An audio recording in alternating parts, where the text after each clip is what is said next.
food that they do there. It's proper nice actually, so a very nice little place to visit if you're in this part of the world and in this neck of the woods.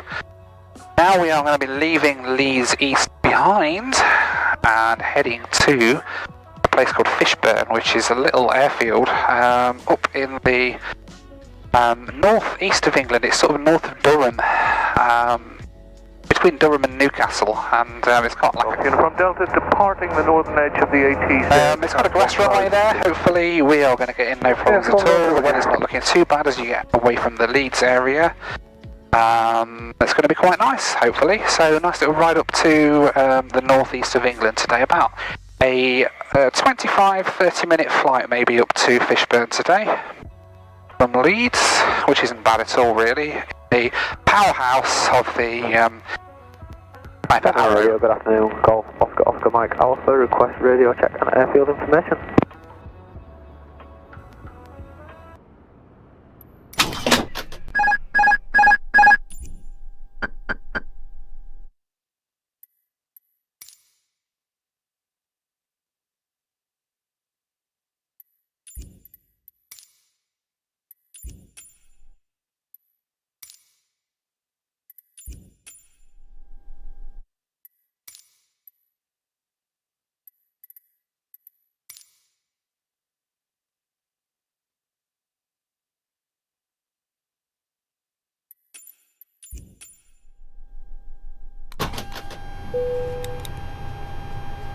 Angora clearance delivery, Fox 1-1 Heavy ready to copy IFR clearance to Darwin.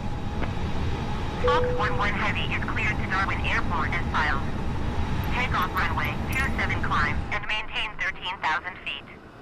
Departure frequency is 120.7 squawk 4326. Fox 1-1 Heavy cleared to Darwin Airport as filed. Takeoff runway 27 climb and maintain 13,000 feet. Departure on 120.7 squawk 4326. Fox 1-1 Heavy read back is correct. Contact ground on 118.8 west.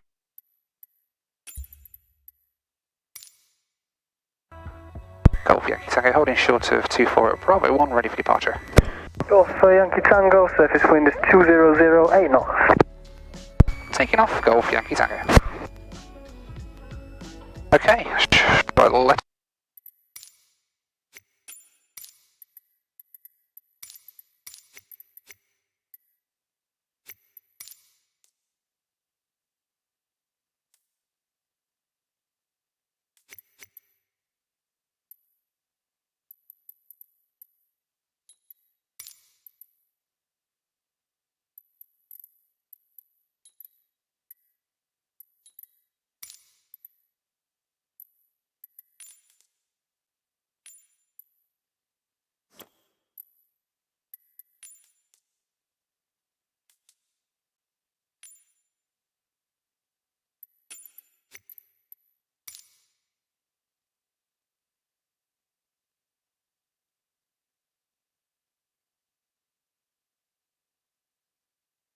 just fly. Just take these broken wings and learn to fly again, or whatever it was the song went.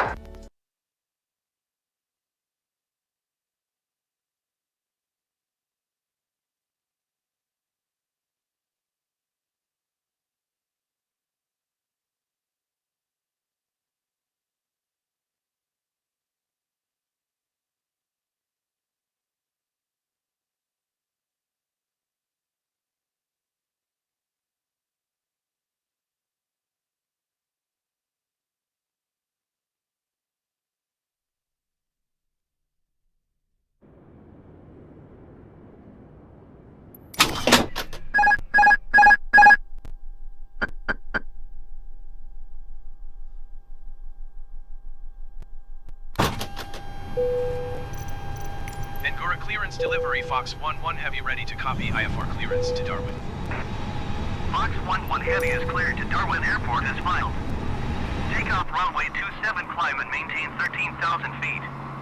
Departure frequency is 120.7 squawk flight 446. Fox 1-1 Heavy cleared to Darwin Airport as filed. Takeoff runway 27 climb and maintain 13,000 feet. Departure on 120.7 squawk 5446. Fox 1-1 Heavy readback is correct. Contact ground on 118.8 when ready to taxi. Good day.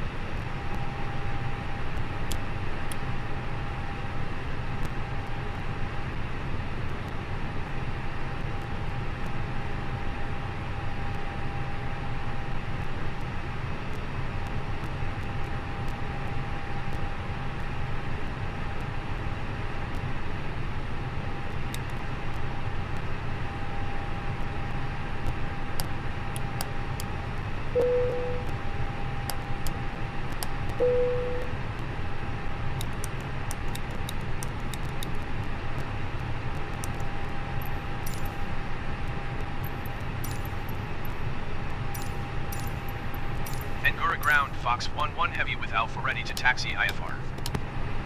Fox 1-1 Heavy taxi, to and hold short of runway 27 via taxiway Alpha. Contact tower on 118.1 when ready.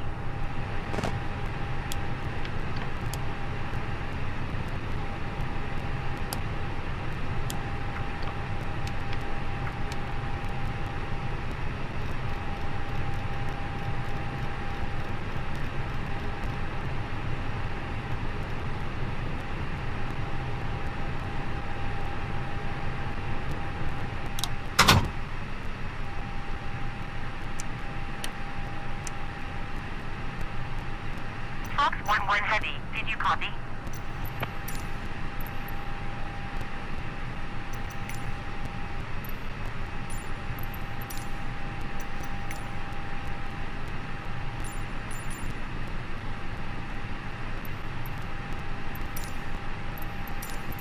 Taxiing hold short runway 27 via taxiway Alpha Fox 1-1 Heavy.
Flight attendants, please prepare for takeoff.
Tower Fox 1-1 Heavy at runway 27 ready for departure IFR to Darwin. Fox 1-1 Heavy altimeter 29.74 wind calm. Cleared for takeoff runway 27. Cleared for takeoff runway 27 Fox 1-1 Heavy.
Heels to the floor.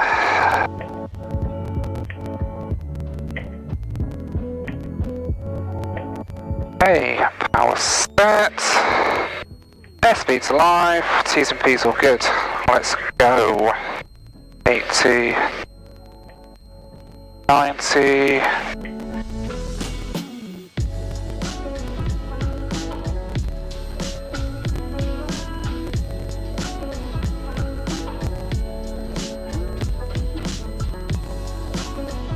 Air is up.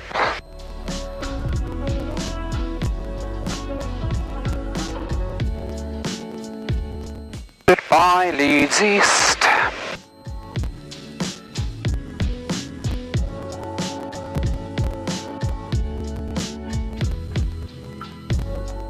Golf Yankee Tango, leaving the zone to the north, changing to Leeds radar 134.580. Thanks. Golf Yankee Tango, thanks very much for your visit and see you again soon. Thank you, see you next time, Golf Yankee Tango.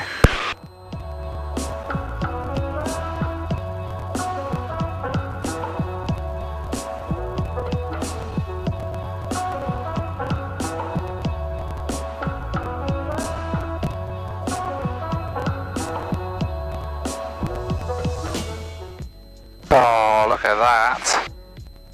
Ooh. What a beautiful day it is up here. That's incredible, man.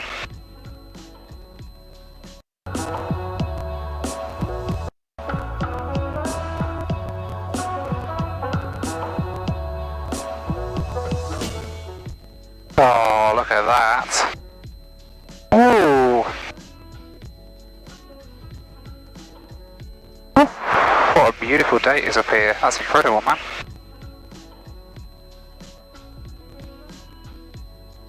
Oh, I love it when you break through like that. Isn't that incredible?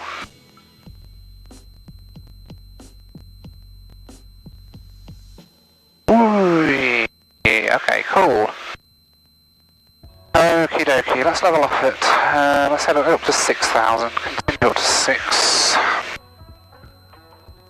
Okay, that's down to 24, down to 24. Oh, there we go. Taken off from Leeds East. I'm heading north over Harrogate, Yorkshire at the minute. Not that you can see it down below, but wow, what an amazing breakthrough that was from that cloud. Never gets old, that feeling, just popping through the cloud into the sunshine above. The weather up at Teesside isn't looking too bad actually. It's a bit cloudier down here than it is up there, so hopefully it'll be alright. And well, worst case we'll just descend IMC, which we can do of course, and we'll remain clear of controlled airspace today. I don't really want to be skirting on the bounds of VFR versus IFR as we go into controlled airspace, but we'll kind of go around the outside of the controlled airspace up at Teesside as we head up to Fishburn. 80 at the moment, okay, it is below freezing now, we're up here, that's okay. We've got pitot heat on. We're clear of ice. If we do start getting ice at the moment, then that's fine, we can descend. And that is basically our only option. We don't have any de-icing equipment on this aircraft, any anti-ice stuff. The solution is if we do start getting ice, we start descending, and we can descend. We've got loads of broken bits coming up actually, so which is nice. Request your entry here with Falcon 5. Golf Charlie Bravo, Kilo Roger, clear to enter lead controlled airspace, via pool, maintain VFR at 11,000 feet, by pool, QNH 1029. Okay, 31 miles in from Fishburn, so yeah, right, nice little trip today. We've been up to Leeds, had a nice bit of lunch up at Leeds East Airport, which was quite nice. Another airfield that I really recommend visiting. It's a nice little place that, and really friendly people up there as well. Which is nice, and it's certainly, in my opinion, I prefer it to Sherburn. It's very close to Sherburn Airfield. Sherburn is just to the south of there, and in fact their ATZ's join. But Sherburn is incredibly busy, and there's a much shorter runway and a much busier circuit. Lots of flight training and stuff goes on up at Sherburn as well, so it's always absolutely manic.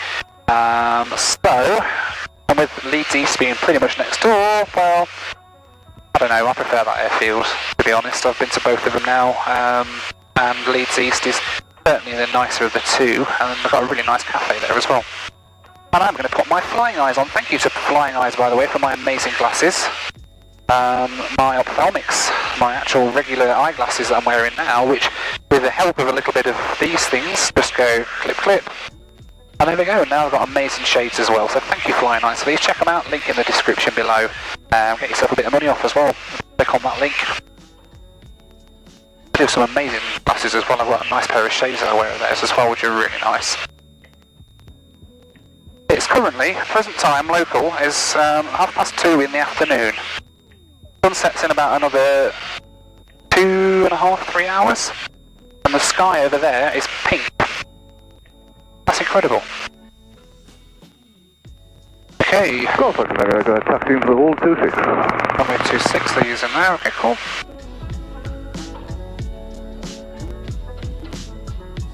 Okay, let's start descending then. So I'll have that up to there. I like this one right here. Come on, Percy! Yeah, let's go! On a trip.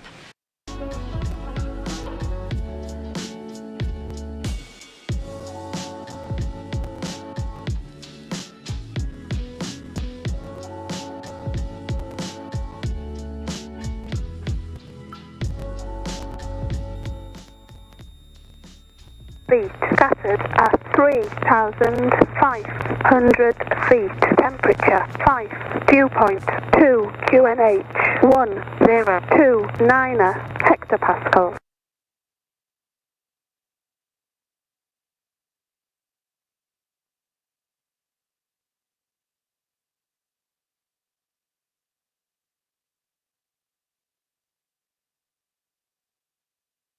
Advise ATC that you have copied information Golf.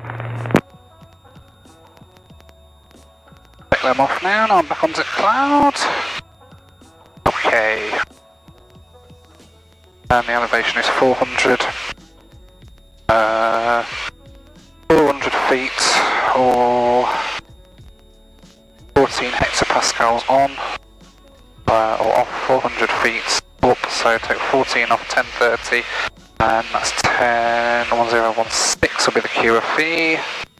1016, there we go. Okay, circuits 800 foot on the QFE. Okay, all circuits to the north. Fishbone radio, Golf Alpha Victor Yankee Tango Piper Arrow 10 miles to the west inbound. So this is going to be interesting. So Fishburne is a grass runway and it's on quite an upslope as well when you land from the end that we're going to land on, which will be really handy for landing, I suppose. It's going to help slow us down. Taking off later, that's going to be more interesting, but I'm sure it'll be fine. So we've got Darlington over to the right. We're way to the north of Teesside Zone now. Heading towards Sedgefield. Not where Tony Blair's from. So Fishburne is in a 1 o'clock position down there, and it's just the other side of the A1M. There's the A1M there. So you sort of have to join Fishburne from the north. So I'm at 1500 feet AGL at the minute, and we need to be down to 800 foot circuit. You sort of have to join from the north, so I'm going to kind of go through the other side and then just join downwind, I think. A right hand downwind, runway 26. Yeah, 26. 800 meters grass, okay. There's Sedgefield town. Oh, it's sort of in that dark bit there. So there's the railway line we're about to cross. There's the A1. There's the road behind it. There's the airfield down there. Oh yes, okay, so there's the runway. I've got it, yeah. Okay, cool. Okay, brakes off undercarriage, coming down. Mixture rich, prop forward, fuel pump on. Golf Yankee Tango downwind, 26 to land. Okay, I'm gonna kind of make a long final here.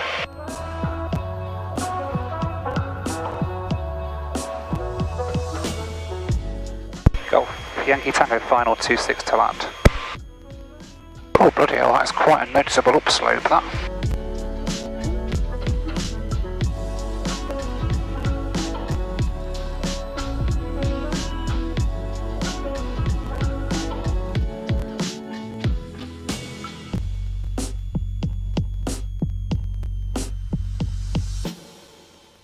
Oh, flipping out, that is a steep hill.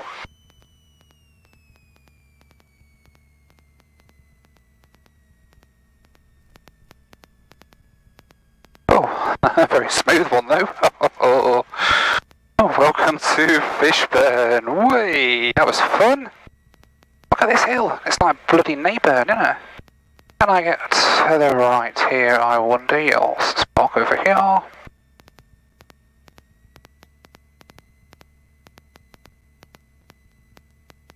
Oh, welcome to Fishburn. Golf Yankee Tango, runway located. That was a really fun little approach. That was, where you can actually make out the bloody runway. Quite a steep hill actually. That hill is ridiculously steep. Wow. That was fun. I enjoyed that. What an amazing little airfield. Oh, they got a collection of old warbirds here as well. Might have to have a look at them in a minute.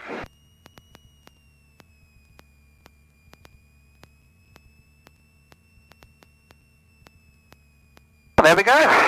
Okay, parking brake will set. Power's down to there. Electrics all off. Everything off on here. Off, off, off, off. Go to leave.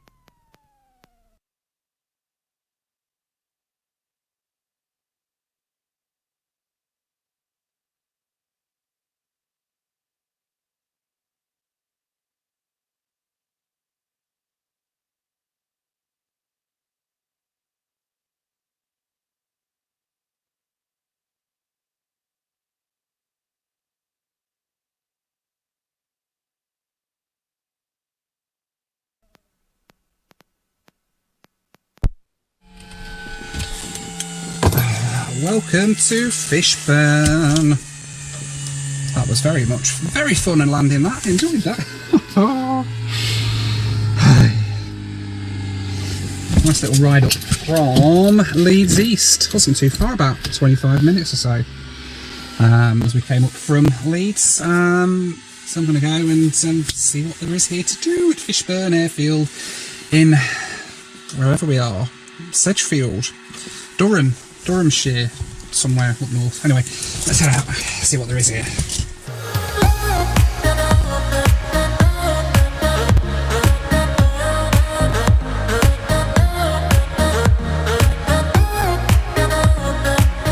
So here we go then, Fishburn Airfield in the northeast of England. What a cool approach and landing. That was very challenging actually, a bit more challenging than I'd kind of anticipated. I knew it was going to be a bit of an uphill kind of landing. Not quite expecting it quite to be as steep as that. And those power lines on approach are, you've got to kind of avoid them a bit as well. So yeah, nice little airfield though when you get here. Tea and coffee and everything here in the porter cabin, and they've got a few cool jets here. Look at these, the old Hawker Hunters and things here as well, just behind me. But I hope you've enjoyed the video. Let me know what you thought to it down in the comments. Don't forget to hit that subscribe button as always, and thank you so much for watching. Take care, and I'll see you on the next one. Bye for now.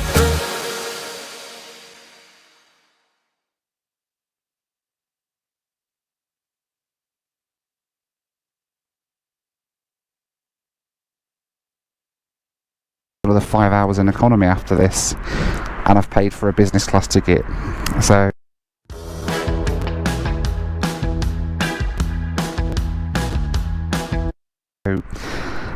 that's the issue you have if you are taking JetBlue just as far as New York or Boston or something on a non-stop flight. Then Mint's definitely worth the extra, even if you're connecting in New York. And it'd be nice if that came up as well, because it wasn't very nice all in all.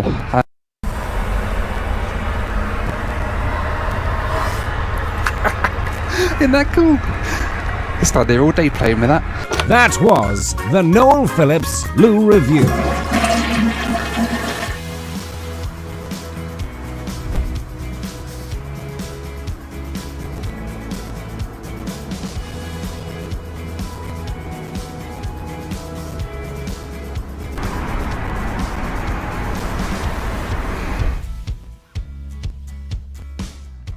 Oh, there we go. Lie flat bed down on the JetBlue Studio Suite here in Mint. JetBlue Mint Studio Suite Studio, I can't remember what it's called. Anyway, the studio bit at the front of the plane, and nice cushion. Oh, pillow. Oh, that's actually really nice, and some half decent bedding as well, slightly weighted, which is quite nice.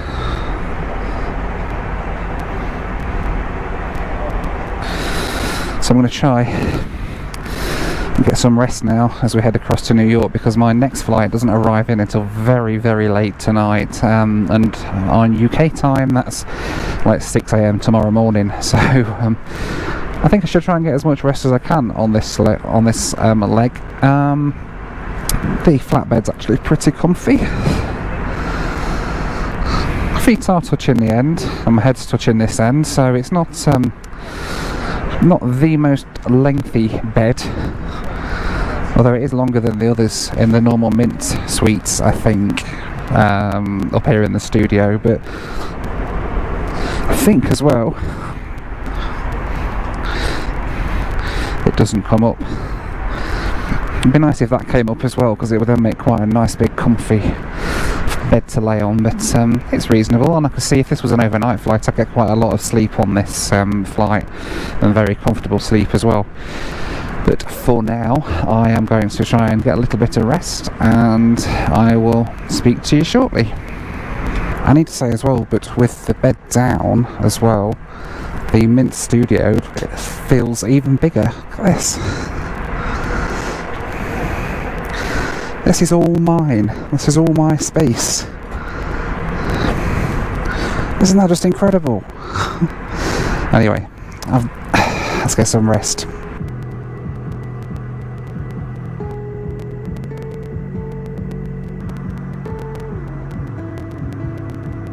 If you enjoy my videos, I'd really appreciate it if you could hit that subscribe button. I release a new video every single week, so hitting subscribe will make sure that you never miss a single one. Also, if you enjoy this channel, check out my Pilot Vlogs channel as well, showing my private pilot adventures all around the world. The link's on the screen now. Thanks.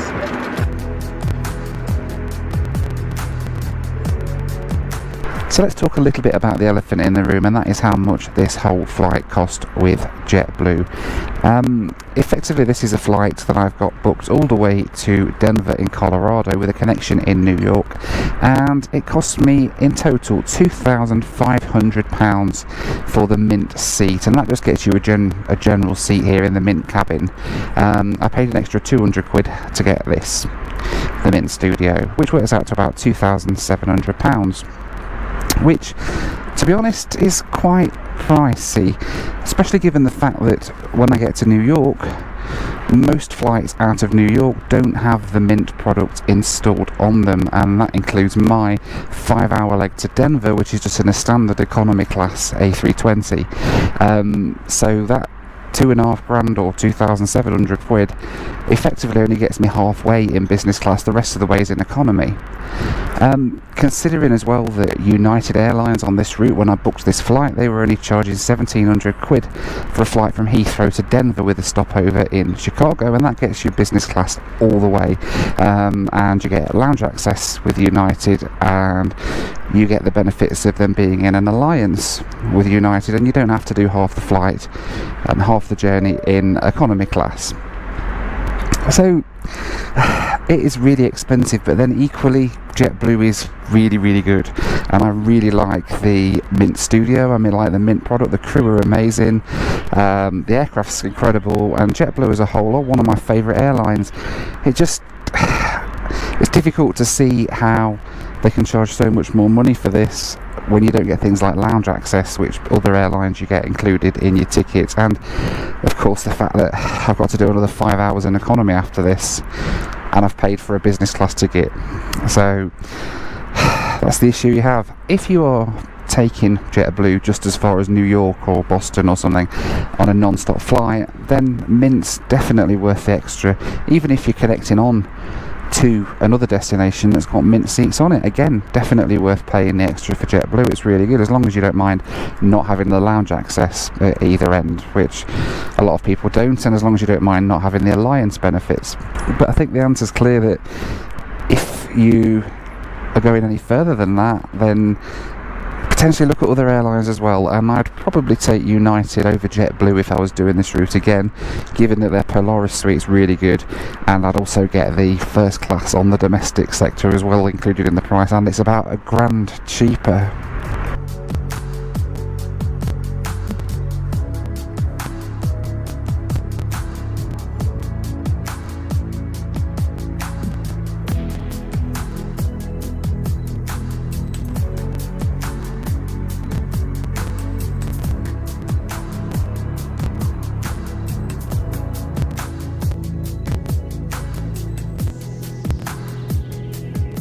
A huge shout out to this week's video sponsor, Flying Eyes, who make this absolutely incredible range of glasses and eyewear. These are my ophthalmic, my day-to-day glasses that I wear, which are Flying Eyes, and they're so cool because aside from being normal glasses, you get this little clippy bit that comes with them that just sort of clips on like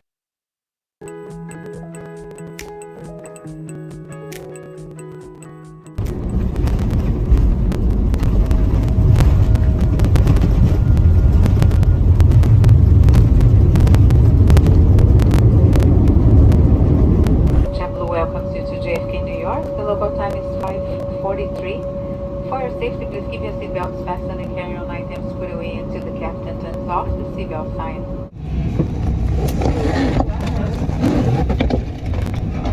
Alright, thank you so much. Cheers guys, see you later, bye-bye.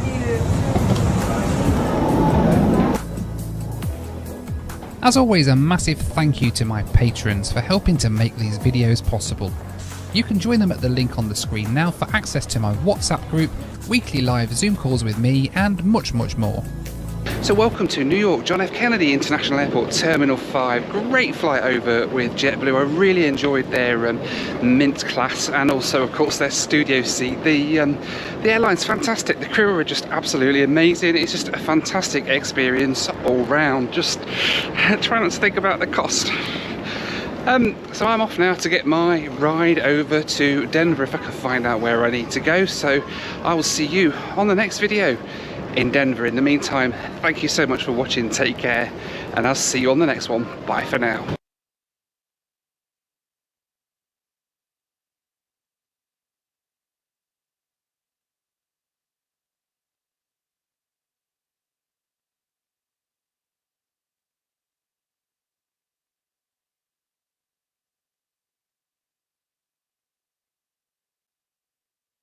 Yeah, we did it! Ooh! That was fun, wasn't it? Blimey! That was crazy fun. Alright, so off the coast of Hartlepool now.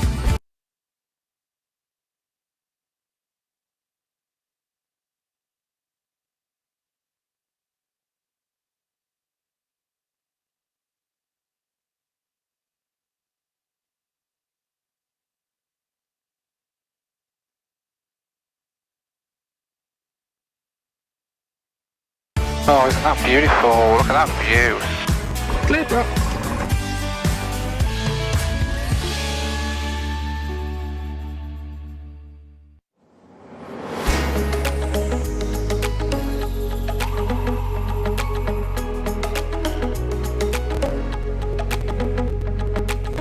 Hello from Fishburn Airfield in the northeast of England. It's a really cool little airfield this. If you've not seen my video landing in here, don't forget to check it out. The link's on the screen now, but look at this, look, you've got like that such a slopey runway there. I mean, it drops off by quite a large amount as you head down. Very challenging airport to land into in the old Python Arrow, and well, we're going to take off now, and it's going to be an uphill takeoff. The uphill landing wasn't too bad, it slowed me down, but the uphill takeoff's going to be fun, isn't it? So let's go and jump in, Yankee Tango, and get back in the skies out of Fishburn. Homeowners, meet LeafGuard, the only one-piece gutter system guaranteed to never clog, no matter the weather.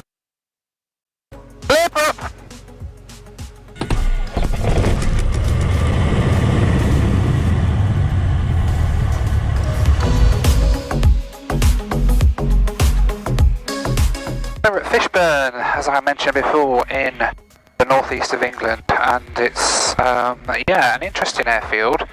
It's a grass runway. It's on the side of a hill, and it's a blooming steep hill as well. So it's an interesting one to fly into. Kind of in the middle of nowhere, in the middle of like the hills near Sedgefield in Yorkshire or Durham or whichever county it is that we're actually in. I mean, look, the hill to go down is ridiculous. And there's like power lines on approach, so the actual approach and landing is incredibly fun when you're coming from this end. I mean, you have to dive just after the power lines, and then the ground sort of comes up to meet you on the really steep uphill bit. So yeah. Anyway, we're going flying then back to Gamston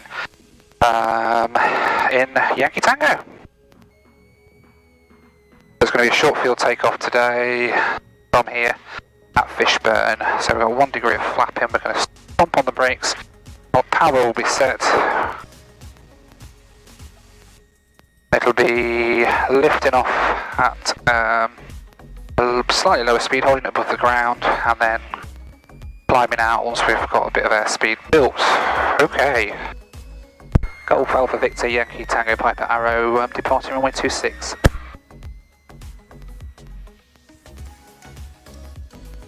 Okay, on the brakes. Okay. Fire brakes set. Power set. Roll.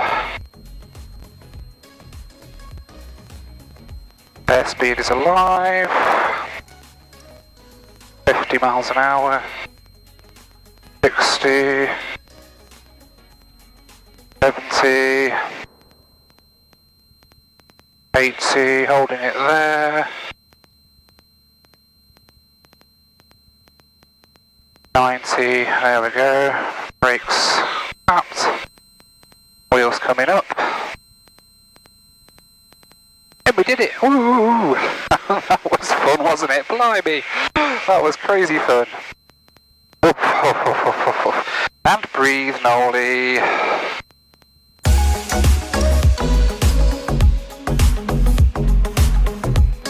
And there we go. Say goodbye to Fishburn. Ooh, that was fun. That was incredible fun, actually. I enjoyed that. That was a brilliant little airfield to fly into. If you want a bit of fun flying, Fishburn is where it's at. Oh, that was incredible. Right. So we're going to first head across to the coast, and then I'll head south, just off the coast, to go around Teesside Zone. So let's do this. Golf Yankee Tango departing off the downwind leg. Changing to T's radar 118855.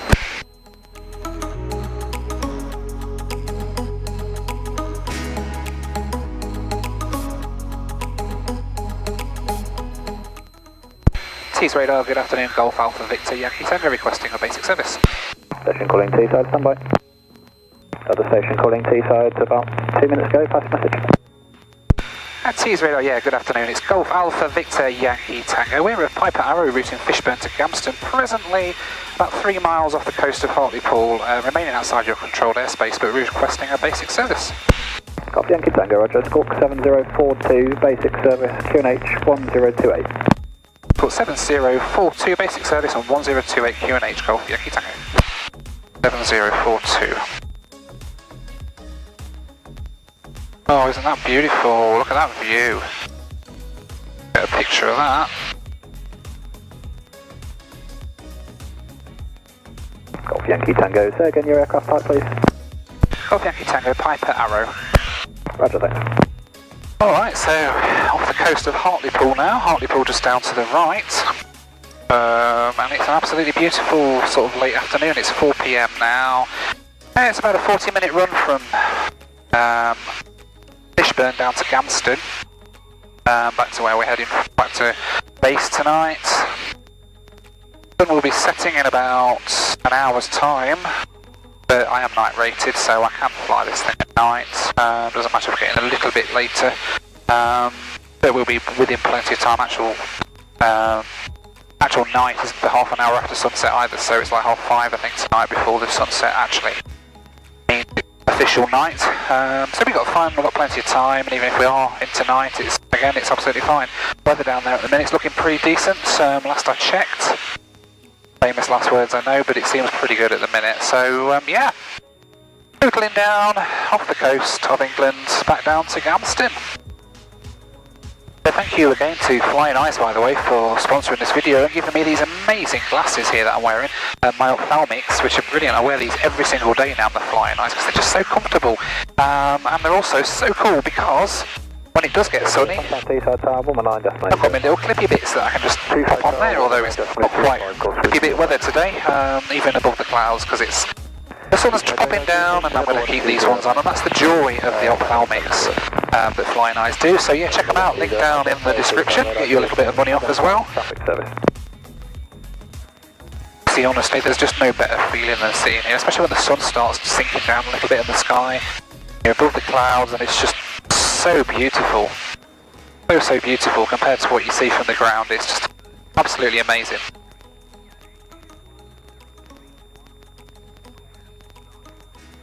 Okay, there's some sort of military aircraft tanking around the skies a bit further south of here, 2,000 feet above. We're at 6,000, he's at 8,000. What is he? He's disappeared again off my radar, but he's on here, to the south in the York area. As long as he stays at 8,000 feet, I'm happy, because I'm not going above 6,000 feet. I don't want him to suddenly start dropping into my path or anything. We'll keep an eye out for him.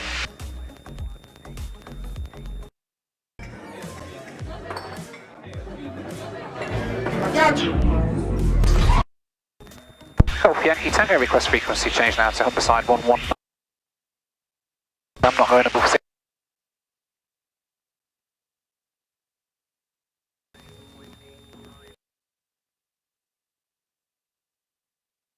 To Humberside.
Line 119.130.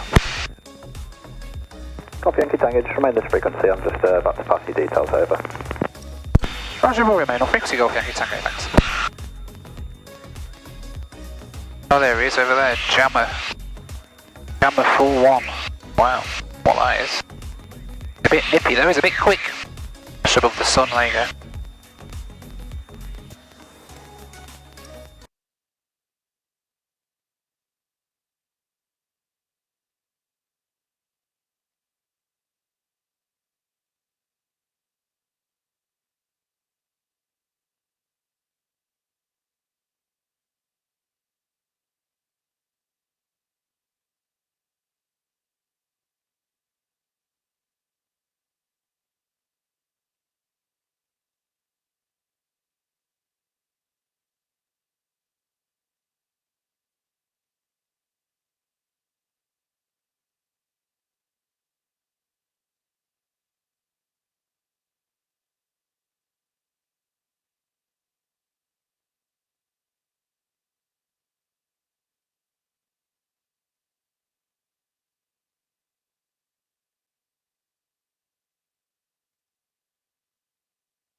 Golf Yankee Tango, Humberside, have your details. I'll transfer in about 5 miles.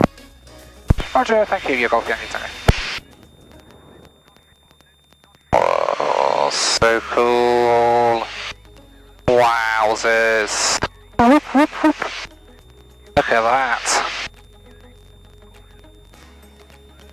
Golf Yankee Tango, contact Humberside radar 119.130, good evening. Humberside 119.130, Golf Yankee Tango, thank you. Humberside, good evening, Golf Alpha Victor Yankee Tango.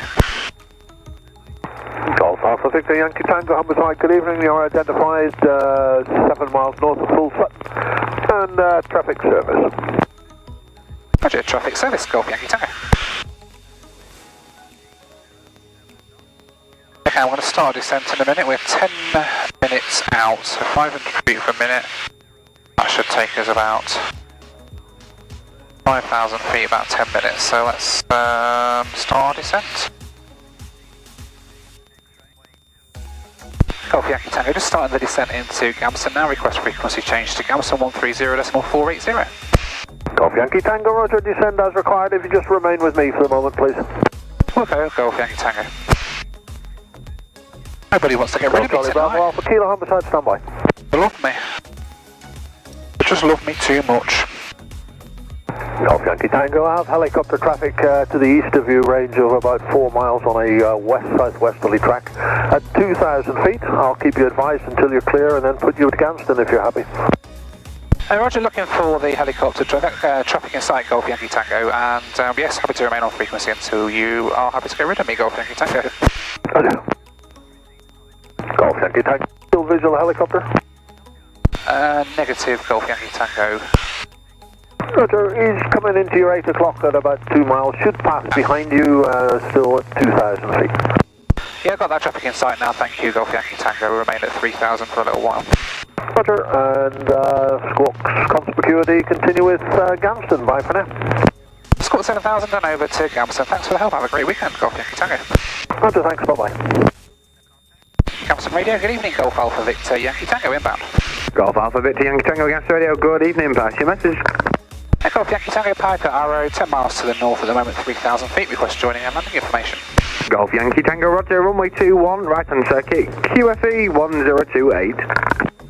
21 right hand circuit, QFE 1028, Golf Yankee Tango.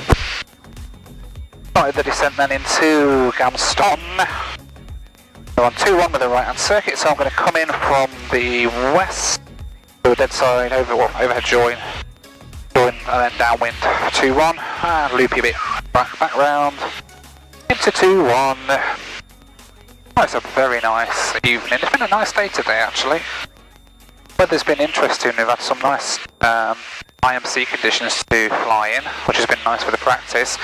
And we've also had some amazingly beautiful views as well, and some nice little airfields today. So yeah, if you've not seen other videos in this series that I've done in the last few weeks, down to Leicester, up to Leeds, and up to Fishburn, of course, then yeah, check them out. I'll pop links somewhere. I don't know. I'll think about it at the time I come to put the video on. Yeah. Radio, November 120, Mike X-ray. Disney Plus, Hulu, and ESPN Plus, now bundled together. The greatest stories and characters. Okie dokie, there's Gamston on the nose. So we're going to go for 10. 10. On the manifold pressure, 24 on there, okay. Golf Yankee Tango descending dead side. Golf Yankee Tango, roger.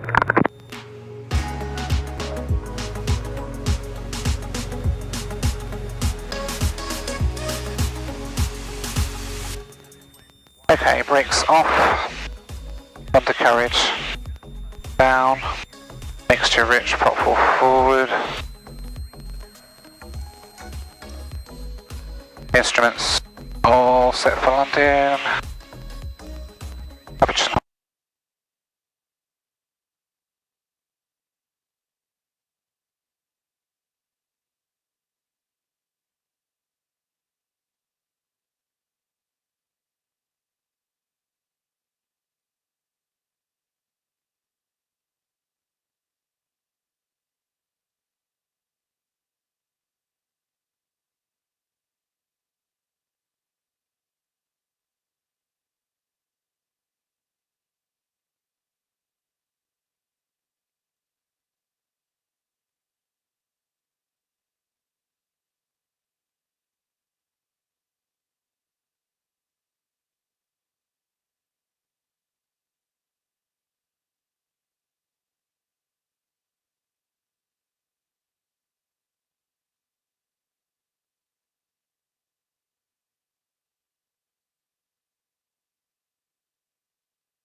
Launch is all secure.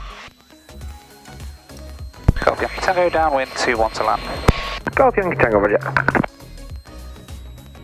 Bay approach is clear, I've got reds, blues, greens. Another stage of flap as we turn on to final. Golf Yankee Tango final 21 to land. Golf Yankee Tango, roger. Surface wind 190 degrees, less than 5 knots. Okay.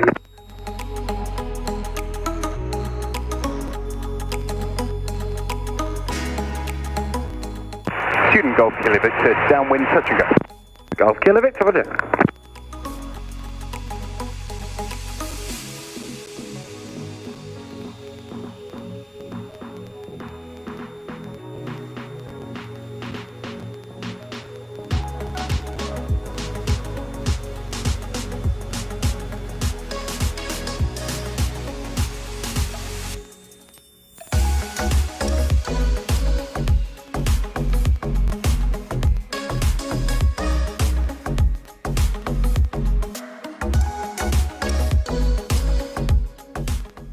Golf Yankee Tango remain vacated.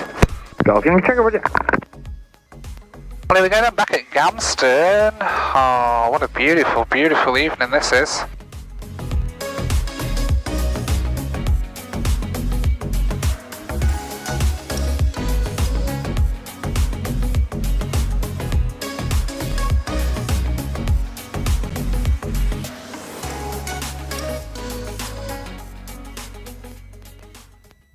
So then back at Gamston after an absolutely beautiful flight into the sunset. I mean, look at that. Down from Fishburne. That was a really cool flight, wasn't it? I had a really nice time on that one. Cruising above the clouds for a lot of it. And that departure out of Fishburne was flipping cool, wasn't it? So certainly check out there if you fancy somewhere fun to try. Even I can do it. So it's a pretty cool place to go. There's Kilo Victor into the sunset. Thank you so much for watching. Don't forget to hit that subscribe button as always and leave a comment. Let me know what you thought of the video down below. In the meantime, as always, thank you so much for watching. Take care.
I am still mostly worried that something's going to be wrong with the bladders. If there's something that's going to fail, that's the weak point in the system, I think. Can I get a clear boost pump? Hey, that's it! Should be fairly straightforward to put on. The biggest issue that I'm really kind of questioning is this has what's a fuel bladder. It's a rubber bladder inside, and well, they've been sitting in a barn for 40 years, 38 years, since they've had fuel in them for more than a couple of minutes. I did throw just a little bit of fuel in them whenever I fired it up. Didn't give it a chance to leak or do anything, but that's what we're going to be finding out today. We're going to put them on there, put some fuel in it, and see if those bladders leak. If they do leak, that really sucks, because that's, not only is it not cheap, it's not easy to replace that fuel bladder. And then we got to find who even makes the fuel bladder for that thing. I mean, I don't even know. What could go wrong, right? What else could go wrong? Glad you asked. Well, we could have fuel leaks here, or if you come over with me on the engine, we could have fuel leaks in one of these 14 connections that's in here. On the primer side, the little deal that squirts these up in here, this thing could leak because it's got a little bit of pitting on it up here. We're still trying to work and figure out what we're going to do with that, replace it or what on that. The other thing that could leak, the carburetors, the pressure carbs. Haven't tested those out either. No idea if they work or not. What else could leak? Oh, the fuel pump down here, still the old ones. No idea if those are going to leak or not either. We did visually inspect things and they visually looked good enough to put on here. We don't visually think we're going to have any issues yet. You don't know till you hook it up and you try it. The other fuel tank right here. We have our hose here, bolt, bolt, bolt. Few wires. Looks like we did not connect those. Oh, that's true, because the other one we set it up there and we had them connected and then moved the lever and looked at the gauge. That's what it was. So we haven't done that to this one yet. That's what we got to do. Sparky in there finishing up the wires. He is making huge amounts of progress. Huge amounts of progress. Huge amounts. Grizzly over there wrestling with the hoses, getting what hoses and lines that we can connect connected. Man, I'm so anxious, Tech.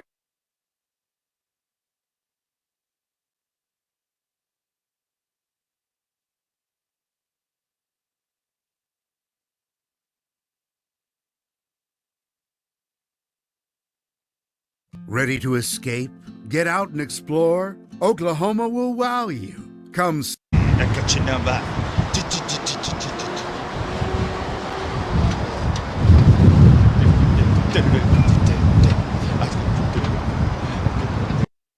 Sorry, 8 AM UK, what's it? Yeah. So that's quite good for the test then, isn't it? Okay, here we go, folks.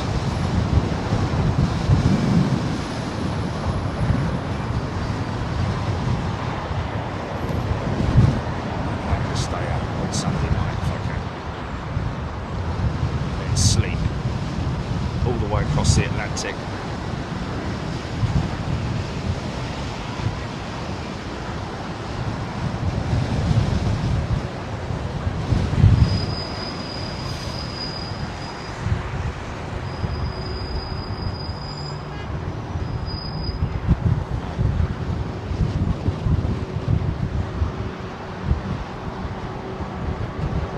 Look at this big lump, man. Look at that.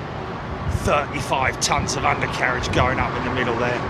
Getting caught by a little bit of crosswind there.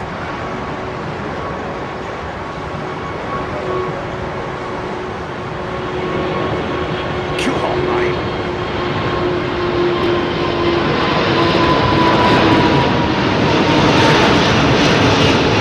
Yeah. Start clipping these clouds.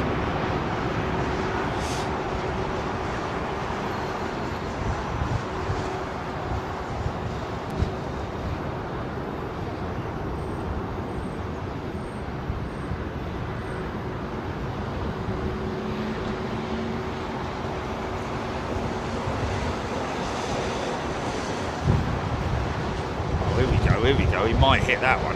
No, it's too far away, I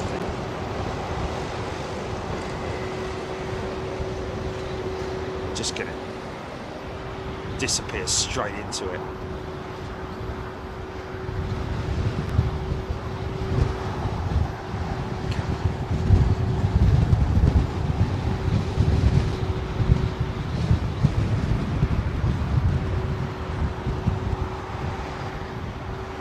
Goes.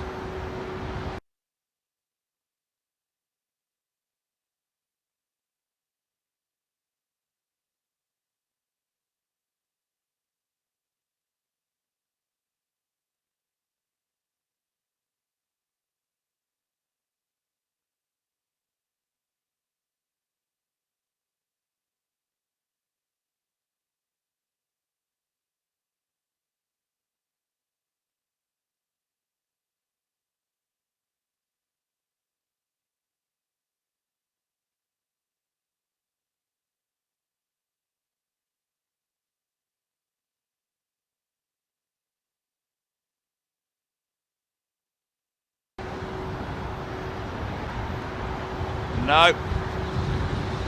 Oh, got a bit of a hole there, look. See the cloud, see the love heart, look. See the swirls from the aeroplane.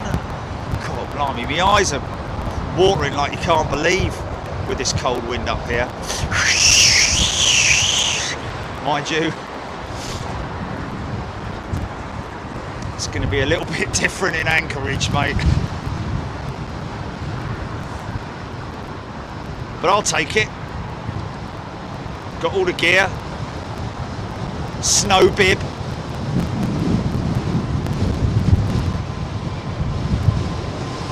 Thermal underwear. Been down to Grace and Sons to get me thermal underwear. Ground floor utilities, gents mini range suits. Go on, Aquinas.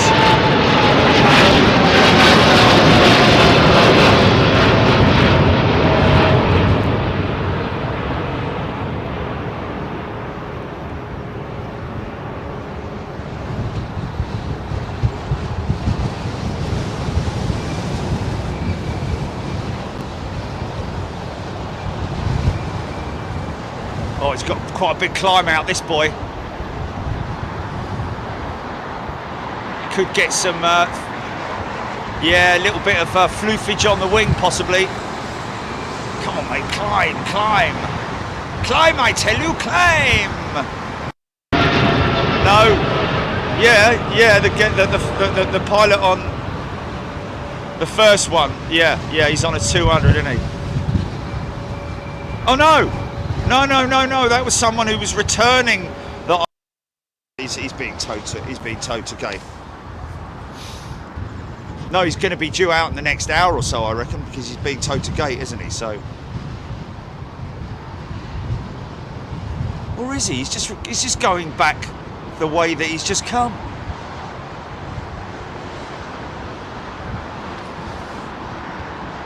American Airlines. Bigfoot. Positive right. Gear up. Oh man, I don't like that. Bleeding camera with it.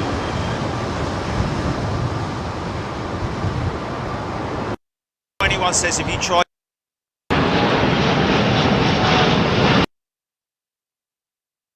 You know, as aircraft come in for.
Welcome back, Captain Dave. Mr. Dave Walsworth, ladies and gentlemen.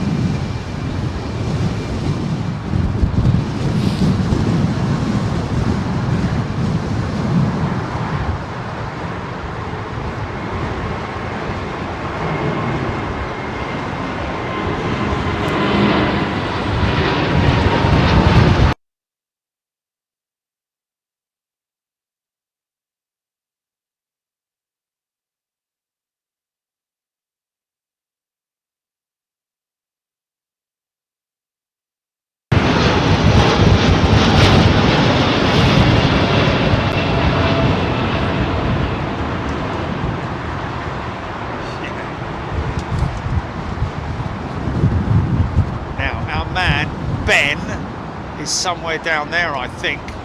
That's a 350 right there. That's him there, isn't it? No? Oh, for God's sake. Right, okay. There we go. Thank you. This is not our man.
Swing it. Okay, I'll tell you what I'm going to do. I'm going to set an alarm for 12:39.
Training cockpit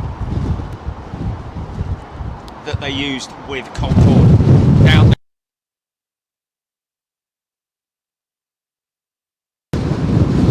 the static display, the actual Concorde itself as well, with an actively drooping nose.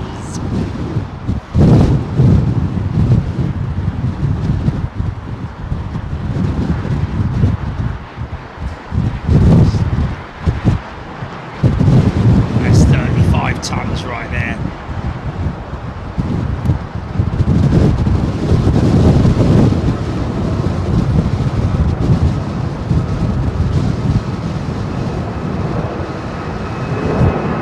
Crazy, man.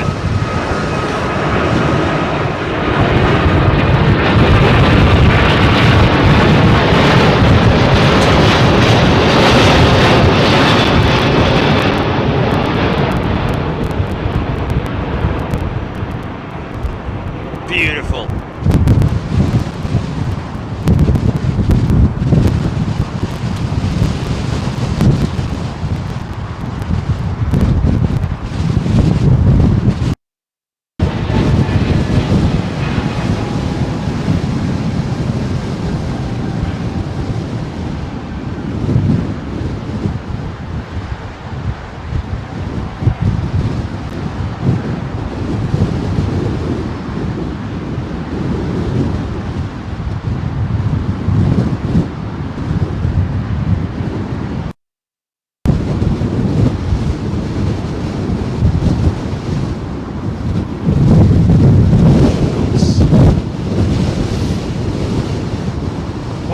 Look at this.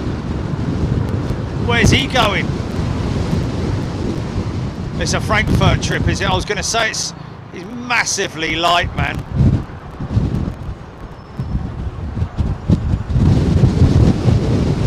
Got a belly full of freight. Or he's going to pick some up.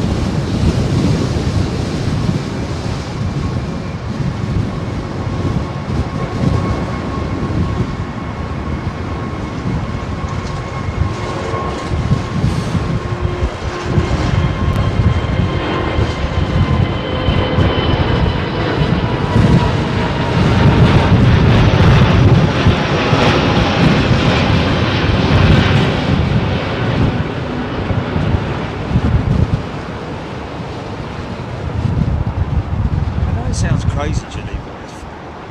If I wore one of them, if I wore one of them face shields, I'd be massively protected from the wind.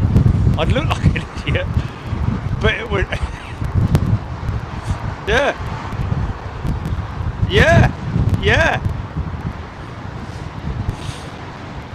I've got one, yeah.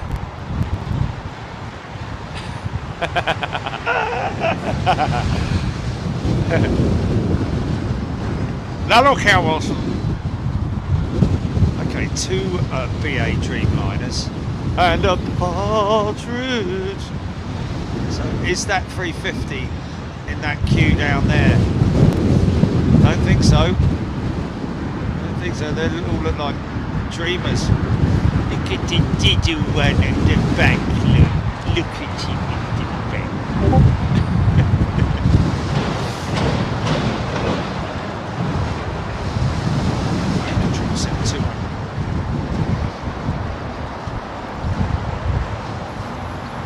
We'll wait for that Cargo Logic jumbo engine just in case it does come in road.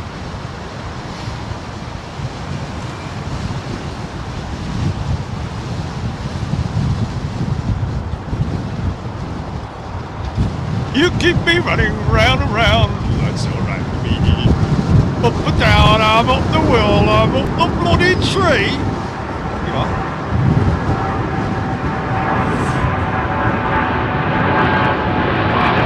Yeah!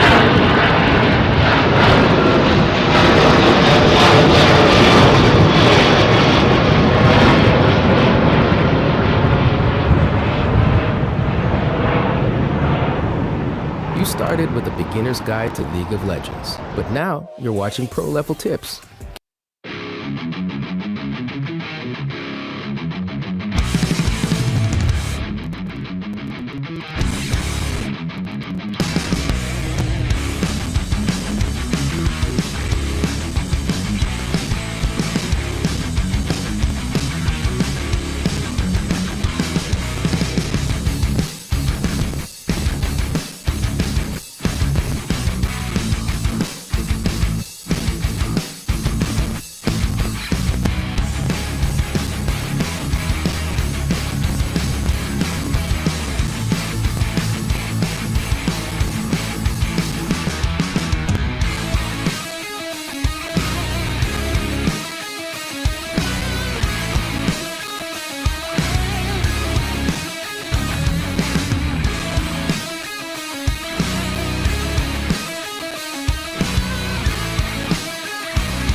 Silver Kruger on the track.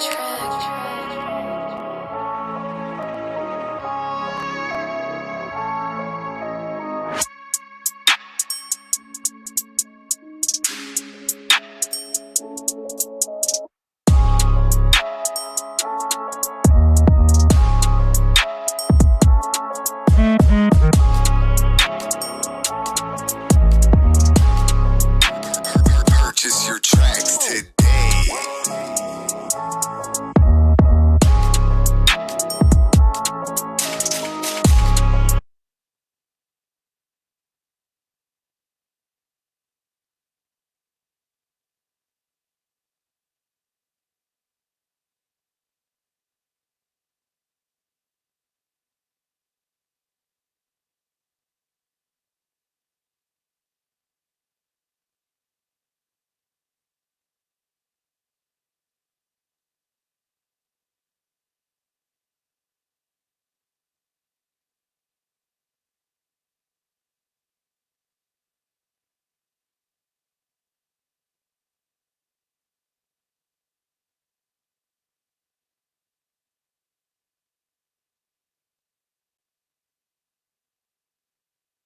Brooklands, one at Manchester, one at Filton, and other places as well. I'm down the West Country as well. I believe there's one down there. But 747-8 Super Freighter, folks. Watch these done.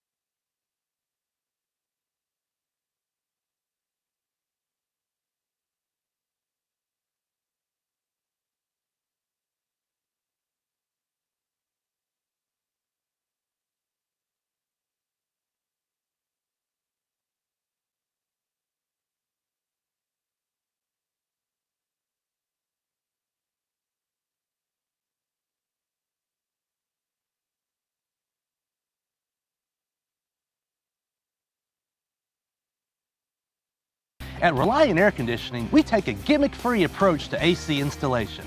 Free estimates, fast install.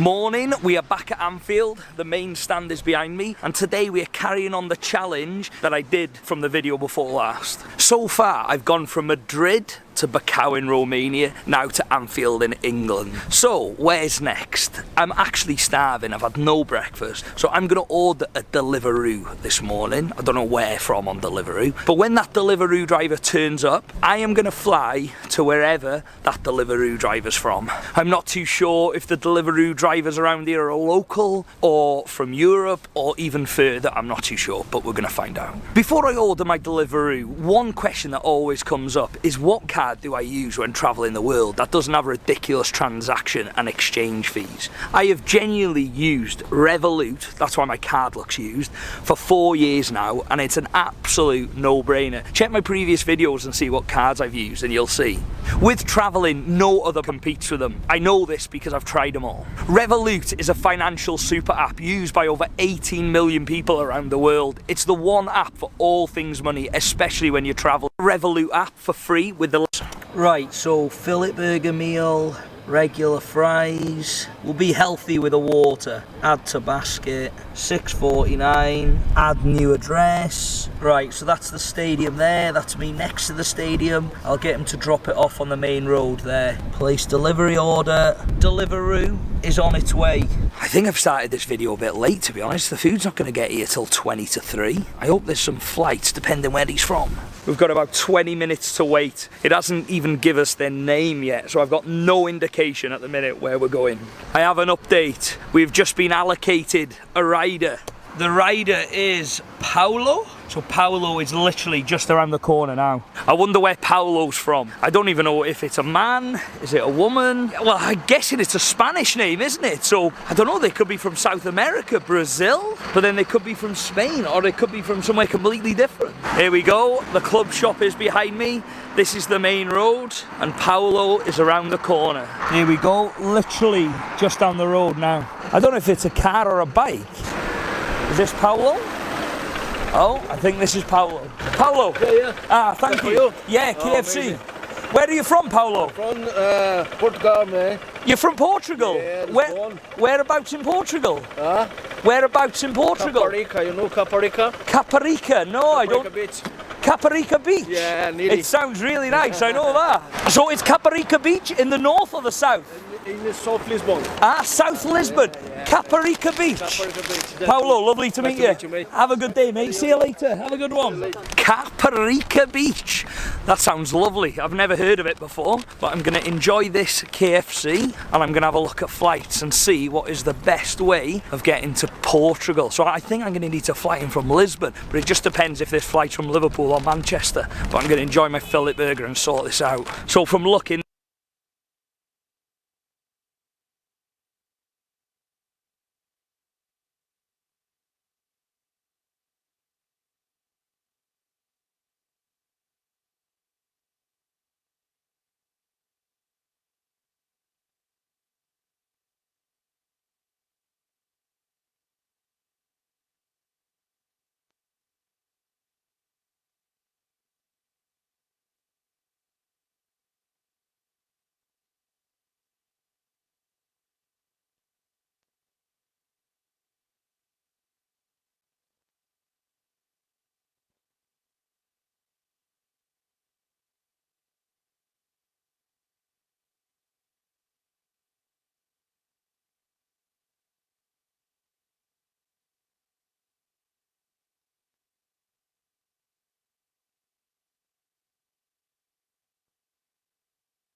there's nothing going out of Liverpool, so that's not great. That would have been a lot easier. Let's have a look at Manchester. There's one direct flight, 5:40, 2 hours 45 minutes there, £149. So I've got just under 3 hours to book my ticket, get from Liverpool to Manchester, and then fly Manchester to Lisbon. It depends what traffic's doing, but I reckon it'll take me an hour to get there, so I need to get a move on. This KFC is gonna have to wait until I get in the taxi. First things first, I need to find a taxi. I'm going to see if there's any taxis outside the stadium. I didn't see any when I got here. It's not looking good, is it? I think this is going to be tighter than I think, to be honest. And if there's traffic on the motorway, I'm knackered. Oh yeah, taxi. Oh, please be free. Excuse me, you're free. How much to Manchester Airport? 80 quid. Are you alright doing that? Yeah. Nice one. Cheers, pal. What terminal? I don't know yet. I need to have a look at the flight, if that's alright, mate. I haven't even booked the flight yet, to be fair. What's the terminal? It doesn't say the terminal. Right, let's book this ticket. £149 for a ticket, considering it's last minute. It's not actually too bad, to be fair. Fair play, Paolo's to be proud. Right, payment details. Revolut, as always. Has he told you what terminal yet? I don't know what terminal yet. Where are you flying to? Lisbon I'm going to, mate. What terminal would it be? 3's America. 1 or 2? Yeah, it'll be 1. So the drive from Anfield to Manchester Airport is saying it's 47 minutes. So as long as there's no traffic or crashes on the motorway, we'll make it in good time. But when it comes to British motorways, you never know. We're now out of Liverpool on the motorway, and it is saying that we are 27 minutes away. So at the minute, we should get there at 3:41. The ticket's just come through now. We are boarding in 1 hour and 50 minutes.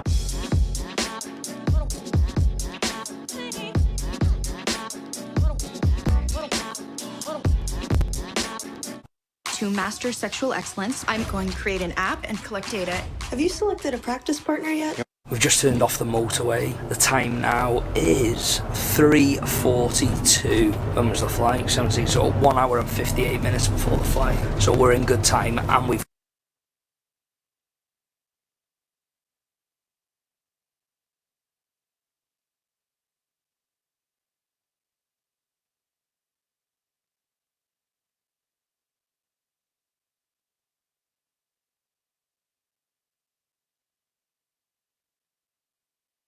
got the ticket, so we're looking good. We made that in good time. Thanks very much, mate. Here we go. We are just arriving into Terminal 1 now. Nice one. Thanks very much, mate. Yeah, I've got everything. That card payment went through all right, yeah? Yeah. Perfect. Nice one, mate. Cheers. Safe journey back to Liverpool. See you later, pal. And we are here, Manchester Airport, Terminal 1. Let's go and check in. These are the doors I walked through when I went to do New York to LA with no money. Brings back some memories, that every time I walk through that door. Right, I've got my boarding pass, so I'm gonna go straight through security. And I am through security. Honestly, I don't think my bag has ever gone through Manchester Airport normal before. So the time now is 12 minutes past 4. It's actually quite busy here, to be fair. Let's see what gate, if they've actually announced the gate yet. Just says relax at the minute. Gate info in 36 minutes. What is going on here? Why is there such a big queue? It's not even moving. We're through the hustle and bustle and we're going to gate 11. I didn't think I'd be going to Portugal today, but then I didn't think I was going to Romania last time. Thinking about it, I've actually swam the channel going to Portugal. It could have been anywhere and we're going to Portugal. The weather's going to be sunny. Lisbon's a lovely place as well, so thank you, Paolo. Appreciate it. Here we go. This is gate 11 now. Where's the boarding pass? Please tell me you've got a mask. Have you got a spare one at all? This is uniform. No mask, I can't let you go down. I'll have one in my bag, I'll have a look. Do you want to stand there and look for your mask then? Because I don't want to board you. Are you sure? Yeah, we've got some spare. Oh, thank you so much. You owe them 20 quid. There you go. Yes, sweetie. Thank you. I've read it. Oh, you need that. I've read it Cheers. when it was in your hand. Ah, thanks very much. Oh, you're a star. Thank you so much. Do you want help carrying this down? Oh, it's if you can. No worries. No worries. Thanks so much for the mask. I appreciate it. Right, next stop, Portugal.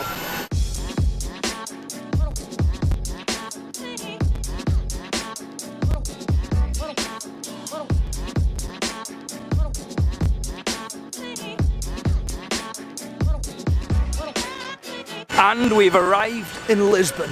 Let's get through this airport. I'm through security. Now I need to find where Paprika?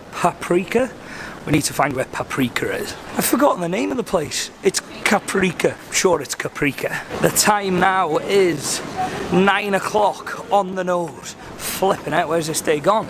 I need to now work out how I'm gonna get to Caprica Beach. I've not even done that much research, if I'm honest. He said it was South Lisbon. So I'm gonna see what the taxi situation here is and see how I'm gonna get there and how much it's gonna cost. I am absolutely bursting for the toilet and I need to find the exit. Thank God, a toilet. That's better, I needed that. Now let's find our way out of here. What's the situation here now with taxis? Is that the taxi rank there? Excuse me, where do you get a taxi from here? Taxi over here, this is the queue. Can you go from here to Caprica Beach? Caprica. Is it far?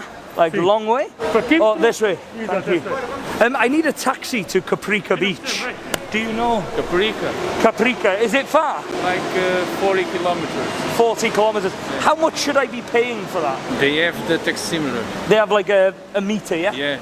Perfect. Thank you so much. Do you speak English? Little. A little. Caprica Beach? Caprica Beach. Caprica. Is it far? 20 minutes car. How much? 30, 35. 30, 35 euro. Yeah. And do you take card? You take card. Perfect. Thank you very much. So Caprica Beach? Yeah, literally just to the beach. The good, nice area. It's a nice area. It's nice, winner. It's a winner. Yes. It's a winner. I'll take that. The bars, the disco. There's bars and discos. Oh, it looks like we're in for a good night then. So is Caprica Beach better than Lisbon or not better than Lisbon? Good is Lisbon. Lisbon's good, okay. Is it safe in Caprica? It's safe. We're going to find out if it's safe anyway. I'll let you know. It sounds like we're going to be partying all night. Disco, food. Nice restaurants there, yes? Yes. Ah, amazing. Are you from Lisbon? No, I'm from Sintra, 20 kilometers Lisbon. I'm from Wales, but I live in Manchester. I haven't been to Lisbon for years, for like maybe 3 years. Lisbon is a beautiful place. This is the river in between Lisbon, is it? Yeah. What's this river called? Tejo. Tejo. The Caprica. Ah, Caprica's over there. So Lisbon's this side, Caprica this side. We're just crossing the bridge now over to the other side of Lisbon. Seems like it's pretty close to the airport, to be fair, so it's not like the 4-hour journey to Bucharest. It'll be interesting to see what it's like when I get there, see what type of place it is. What's the weather like here? Is it hot? No, bad weather. Sunday's hot. The rest is cloud. Maybe the weather's better in Manchester. Here we go. We have a sign for Caprica. Caprica can't be far now. What's the COVID situation like in Portugal? Is it bad? No. It's not bad, it's good. Not COVID. The moment is Putin. Yeah, Putin, flipping out. Let's not get into him. The guy's a lunatic. Is this Caprica now? Yes. I get out here and just walk up there, yeah? The center, restaurant, bars. And they're all there. Obrigado. Thank you. 27. 27. Say 35. 35? Yeah, 35. All sorted? Yes. Obrigado. Thank you. Obrigado. Thank you very much. Thank you. What was your name, sorry? Rui. Rui. Simon. Lovely to meet you. Thank you. Obrigado, Rui. Thank you. Bye. Bye.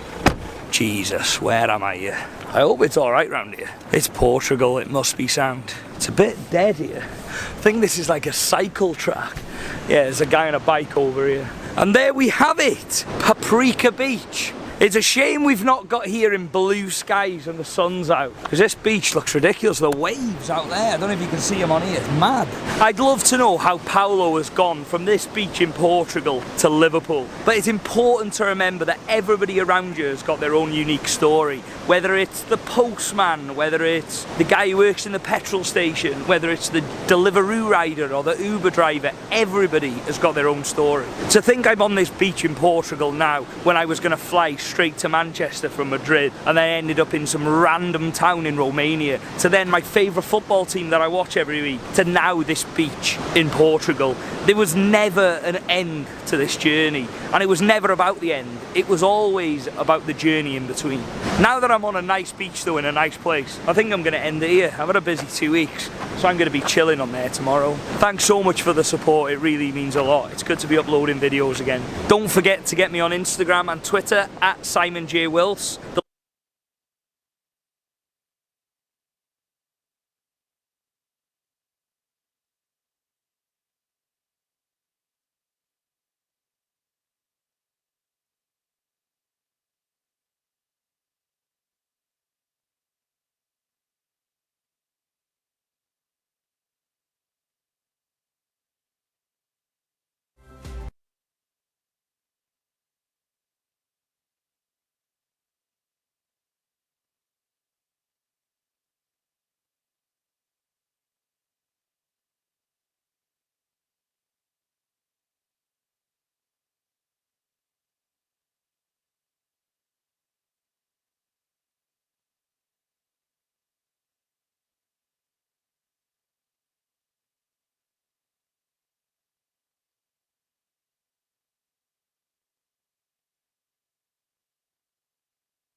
Who's ready to go fly a TBM A50 in the pitch black night from Key West over the Gulf of Mexico into Miami? This guy is. Let's get this started.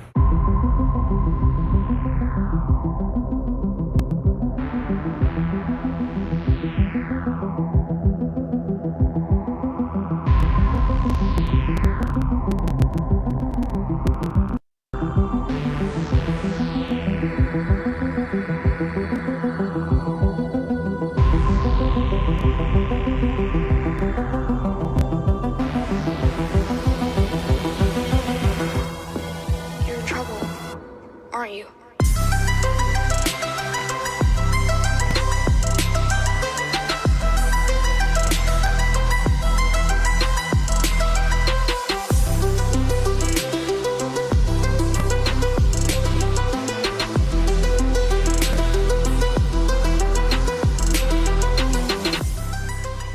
All right, welcome aboard the TBM 850 here in Key West, Florida. I'm going to start this up. It's pretty dark outside. I can see that the ramp is clear. Go fuel boost pump on. Clear outside, and starter is on. Starter light is blinking, ignition light is illuminated. Those two things are good, so we can continue with the start flow. Watch for the NG rise up. Stabilize at 14%, introducing to low idle. Now we got our light off. Watching the ITT for a hot start, NG for a hung start. Looks like the ITT temped out right at 803. Now it's winding back down as the engine gets rotation with airflow through it.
Good start.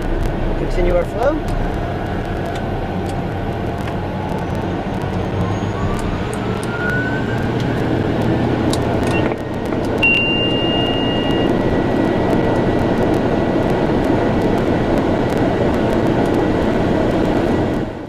All right, the first step is we'll go over and get the weather here at Key West. Key West International Airport. Automated weather observation 0053 Zulu.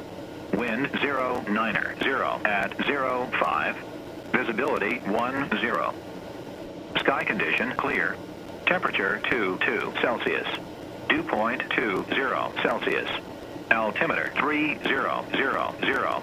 Remarks. Density altitude 800. All right, got the airport information here and the weather. We'll go over to ground and pick up our IFR clearance. Key West ground, good evening. November 851 Tango Bravo over at Signature, and we've got the airport information. We're going to pick up our IFR. TBM 851 Tango Bravo, Key West ground, clear to Opa-locka Airport as filed. Maintain 2000. Expect 15,000, 10 minutes after. Navy departure frequency 124.02. Squawk 4537. Cleared up to Opa-locka as filed. We'll maintain 2000 on departure, 15,000, 10 minutes after.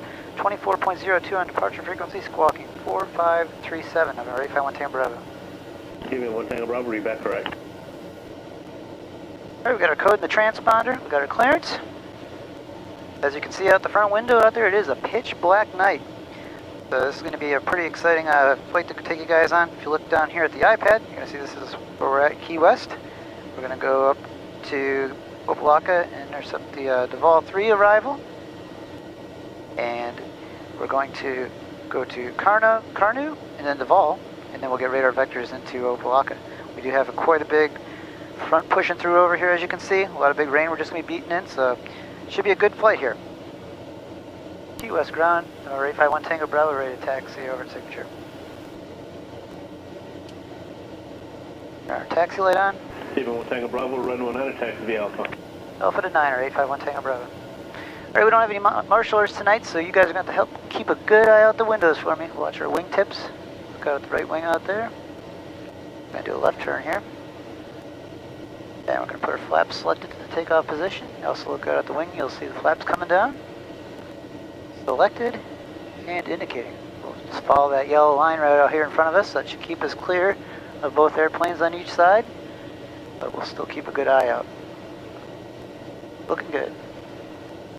So yeah, tonight's flight, if you are a VFR pilot, even though there's VFR conditions right here at the airport right now, this is a type of flight you'd really want to take discretion on, whether you'd want to attempt a flight like this.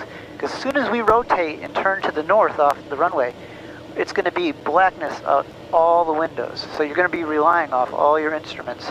You're not going to see much as far as orientation to a horizon. So welcome aboard. I'm excited to have you on. If you do like these videos, be sure to smash that thumbs up button, subscribe to the channel. Also ring that little bell. Also, I'm still using the iPad mini mount right here. At night, this is an awesome spot to put the iPad to be able to keep a good eye out on your charts. The pivot mounting system is what I use. And if you look in the description below, I have a discount link that'll save you 15% off any of the purchases that you use with my discount link. Like I say, saving money is always a good thing.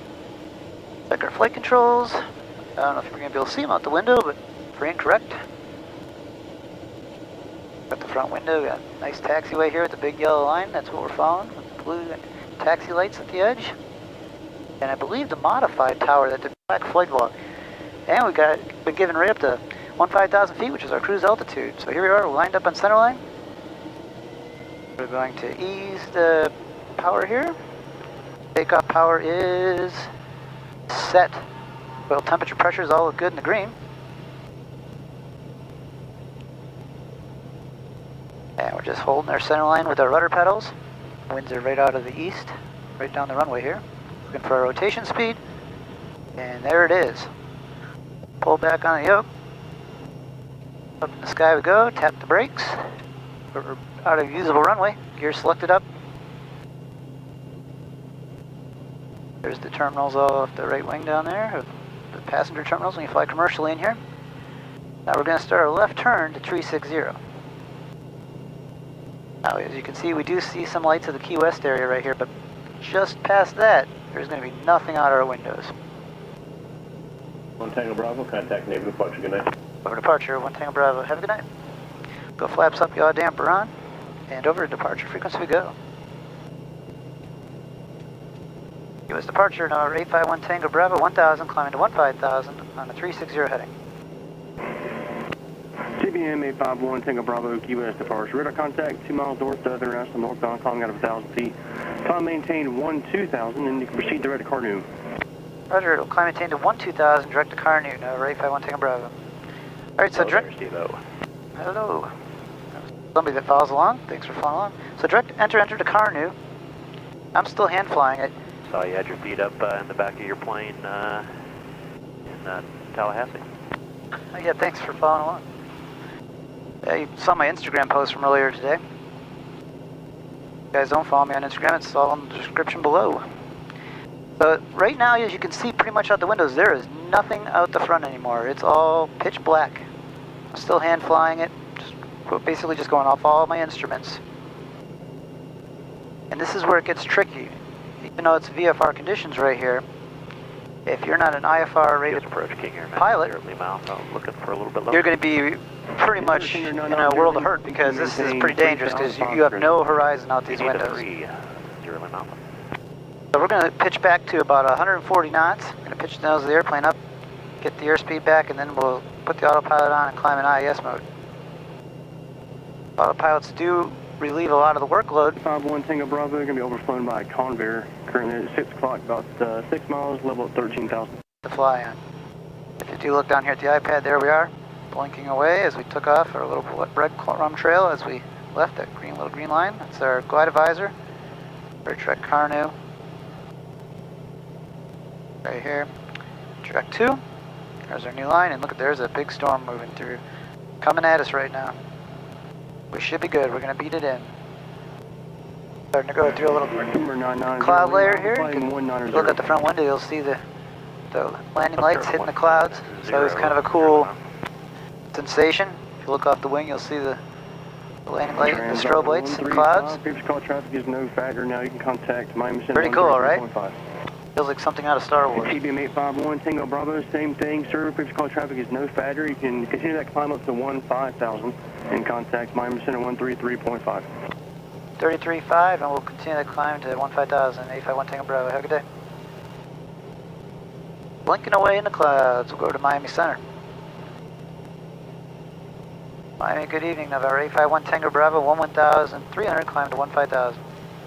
351 Tango Bravo, Miami Center, roger. Key West, South number 3000. 00. And we'll turn the landing lights off now that we've passed your 10,000. Look out the wing out there. There they go, they're off. Now we have our nav lights on and our strobe light on. This airplane does not have a beacon. Just 385, roger. So we'll keep an eye out for icing on this flight also. There's been icing forecasted up in this storm. And as you can see out the windows, you can't see the wings to tell where there's icing. But what's nice is this airplane has an ice light that I can turn on. A little switch down here by my left knee. I flip that switch and it turns the light on, illuminating my left wing, which I can look out there. 7135 Miami cross Weaver. If there's any ice on the plane. Right now we have nothing. 3004. 1,000 to go. 14,000, climb to 15,000. And just to show you the ice light, here it is again, looking at the left wing. Turned on the ice light, right down here. And we'll turn it off. 05, contact Miami approach 12. There we go, back to the pitch black. There we go, 200 feet to go. Leveling out at 15,000 feet. Wow, and as you can see out the windows, there is not a light anywhere. It's like we're floating in a black bubble. So to stay ahead of this flight, we're actually going to put the Miami approach now. ATIS in here, 25.9 at Opelika, 2485. and I'll put the ground frequency right below that. And then now we're staying ahead of the flight. Makes things a lot easier while flying in airplanes, rather if you get behind the airplane in the flight. So how's everybody doing? Good? Good, glad to hear. You guys are good, I'm good. Yeah, look at this storm. Turn 10 degrees left. Massive storm right off our left over there. No lightning in it or anything. I don't see any lightning. That's good. We do have a tailwind on this flight.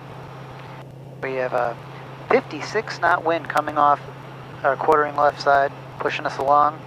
We're doing currently 282 knots across the ground, and it's still getting more speed as we have planed out and we're in our cruise.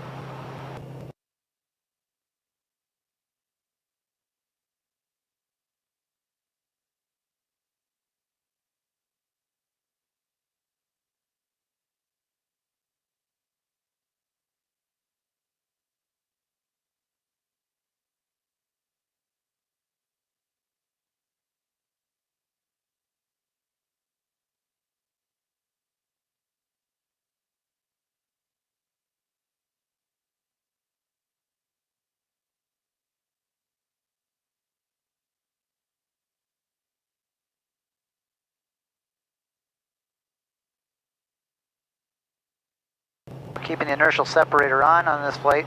We normally turn it off, but as there has been icing predicted and there's some moisture up here in front of us, we'll keep the inertial separator on. That way, if we do ingest ice, it won't harm the engine as if it was off. We do have sun and fun coming up in both frequencies, this pitch black sky. River 11, you're clear direct Navy. If you look down here, you'll see this is where we're at. That's that moisture we just passed by, right off our right-hand side. You're doing the ILS 9 left. I'm losing you in just a few minutes. We'll go to approach. ILS 9 left. We'll do, we'll just activate vectors to final. There we go, there we pulled the approach right up on approach plate restriction as expected. I'm going to pull the power back, so hopefully that'll go up a little bit because right now it's saying now. One thing, Bravo, clear direct to Weaver and cross Weaver at maintain 6,000. Direct Weaver and we'll maintain cross Weaver at 6,000, 851 Tango Bravo. So check that. We got Weaver at 6,000, we have to come right on down 3,000 feet a minute. I'm sorry, actually, just make it cross Famine at 6,000, we find one Tango Bravo. Roger, that's a little easier for us. We'll cross Famine at 6,000, 851 Tango Bravo. Nice, talk close to her. Thanks, appreciate it. No problem. Okay, so thankfully for him, we're going to cross Famine at 6,000. We'd only have to come down 1,800 feet a minute. That's 138, contact approach 120.5. We got 6,000 set up. The limitation for our autopilot is you can only VS 3,000 feet a minute up or down, so we would have to disconnect if we wanted to do any more than that. Number 1 Tango Bravo, approach request, flighting 015, 15 degrees now, maintain 6,000. 015 on the heading, 6,000, 851 Tango Bravo. Alright, so 015 set up with the heading bug, 6,000. 651 Tango Bravo, thanks, Charles. I got traffic at your 9 o'clock, 3 miles eastbound of Tom Bear at 5,000. Expect lower with approach. Contact Miami approach now. 124.85. Good night. 2485, 851 Tango Bravo. Good night. Oh, it's getting a little busy here. UPS 403. Keeping us on our toes. And we're on a 340 heading. UPS 403, heavy Miami approach charter. Miami, good evening. November 851 Tango Bravo, 7,500, descending to 6,000 on a 015 heading. 851 Tango Bravo, Miami approach charter. Expect ILS 9 left. Roger, we got hotel, expect ILS 9 left, 851 Tango Bravo. Alright, things are going good. So I'll select the approach. 1891, turn left heading. We're going to do ILS 9 left. We'll put a cane in there as the, and then we're just going to load that. 4,000. 4,000, UPS 403. Actually, since, we're already on heading assignments and we're off the arrival, we're going to actually activate vectors to final. There we go. Now 1 Tango Bravo, descend and maintain 3,000. Set and maintain 3,000, 851 Tango Bravo. Alright, I'll tell you, this has been a busy flight here with everything, all these instructions, different instructions they're giving us. We're still screaming right along, though. 1 Tango Bravo, fighting on 010. 010, 851 Tango Bravo. 010, set up their heading bug. Airplane's going to turn to the left. Yeah, you can see out the right wing now, way out there, you'll see the lights of South Florida. But off to the west here, there is nothing.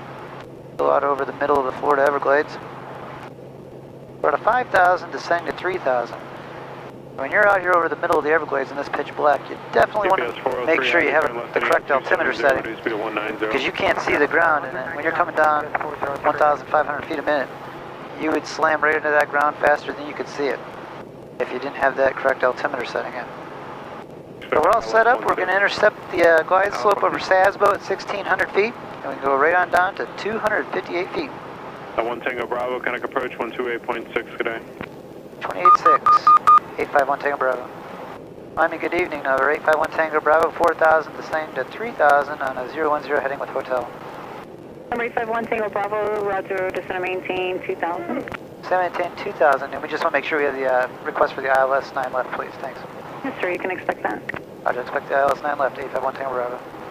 We're only doing almost 250 knots. That is the speed limit below 10,000 feet. 1 Tango Bravo. I've got a Convair off your right, slightly behind you. He's turning in for 8 left at Miami. Once he's out of the way, we'll have you direct okay. Roger, 851 Tango Bravo. 1,000 to go. Tango Bravo, you can see direct okay now down to 2,000. Direct okay and maintain 2,000, 851 Tango Bravo.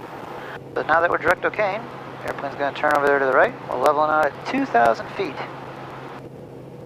I know our next frequency will be...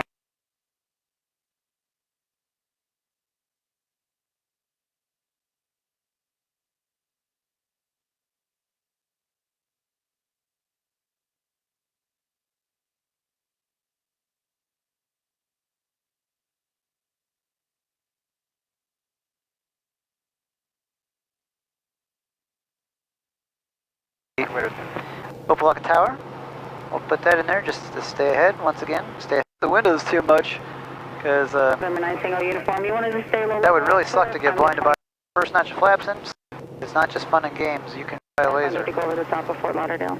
And that is very dangerous. Direct okay. Roger, 851 Tango Bravo. 1,000 to go. Tango Bravo, you can see direct okay now down to 2,000. Direct okay and maintain 2,000, 851 Tango Bravo. So now that we're direct okay, the airplane's going to turn over there to the right. We're leveling out at 2,000 feet. I know our next frequency will be Opelika Tower. We'll put that in there just to stay ahead once again. Stay ahead of the flight. There we go. Number 861, Romeo Victor. Direct okay. Are you with me? 2,000 feet. Look out the front there. You'll see South Florida out there. Just Nice feeling, because now we actually have somewhat of a horizon to see out the window. November 1 Romeo Victor, are you the one that reported the laser? Oh boy. No, ma'am. A Sikorsky helicopter reported the laser. Roger, did you get it? Negative. Wow. So a helicopter reported a laser, and that is very dangerous. Somebody shot a laser up at the helicopter. That is really a bad thing for someone to do on the ground. Basically could blind the pilot. What was the heading? 290 November 1 Romeo Victor. I'd like to know where that laser was, because heading 290. definitely won't get blinded, because I'm the only person in this plane and I'm the only pilot. 1 Tango Bravo, 12 miles from O'Kane, cross O'Kane 1,600, cleared out west runway 1, correction runway 9 left approach. Roger, descend, maintain 1,600, clear for the ILS 9 left approach, number 851 Tango Bravo. Do you have a location for that laser? It was on the east side of Opelika. Okay, thank you. Okay, so hopefully that should be no factor for us. 9 Tango uniform helicopter about 8 miles ahead of you did get a green laser, so just be careful with that. So 1,600 set up in the L2 pre-selector. Yeah, someone's shooting that laser off, so I don't really know if I want to look out the windows too much, because November 9 Tango uniform, you wanted to stay low. That would really suck to get blinded by a laser. To go over the top of Fort Lauderdale. But we are cleared for the approach. Coming off, radar service terminating, keep your same code. So we are going to arm the approach. Tower 119.3. Here we go. Have a good night. I'll have you guys look out the windows more for me. I'm just kidding. But yeah, I actually don't know if I'm going to be staring out the windows as much as I want to on this approach, considering that laser's been shooting up in the sky. Are we ready? Hello. Beautiful view out there of South Florida coming into view. Yeah, shooting a laser up at an airplane is a lot more dangerous than people think. It's not just fun and games. You can really seriously harm a pilot and everybody on board. And if you look down here at the approach plate, you'll see there we are, blinking, coming in right on the approach. It's a beautiful night to fly. Hope you guys enjoyed this flight. 1 Tango Bravo, contact Opelika Tower 134.67. Good night. Over to Tower, thanks for your help. Enjoy your night, 1 Tango Bravo. By Light Flight 1 helicopter, he was on the lakes outbound. They were just north of the FIU campus at 500 feet. It was a green laser. He's also impacted the right side of the cockpit, no injuries. Wow, okay, no injuries. Roger that. As soon as I clear this call, I'm going to, I'll head out that way. Wow, that's, sounds like the sheriff's office is going out there to look for him. Yep, that's what's happening. Opelika Tower, good evening, over 851 Tango Bravo and the ILS 9 left. 851 Tango Bravo, Opelika Tower, runway 9 left, clear to land. Clear to land, 9 left, 851 Tango Bravo. So it sounded number 113, just orbit there, 5 north. It sounded like the laser hit the right side of the cockpit. The right turn. Wow. Air 1 Tango Bravo, traffic 10 o'clock, 3.5 miles, Cessna, 1,500 feet orbiting. We got the Cessna in sight, 1 Tango Bravo. Alright, so we're going to watch for the, we're on the localizer. The loc is green. Now we're going to, coming up on Sasbo, where we're going to intercept the glide slope. First, we're going to put our first notch of flaps in, selected. Anytime you select something, you always make sure it indicates. I'm actually kind of keeping my eyes down here more into the cockpit. I don't want to be blinded by the laser. Being the only pilot and the only person in this plane, that would really be inconvenient. So we're looking good. We're right on the ground. We're going to disconnect the autopilot. Have a little fun hand flying this. There's our decision height right there. That's how low we could have went if we were on this ILS looking for that runway environment, right when we heard that chime.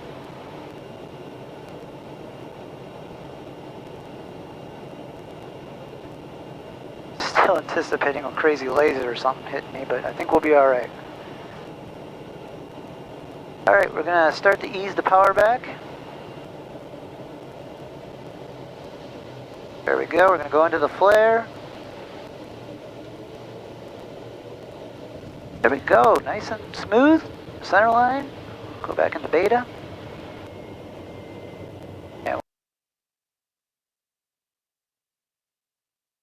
Approach Fox 1-1 Heavy.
Charlie intersection. That's the most convenient.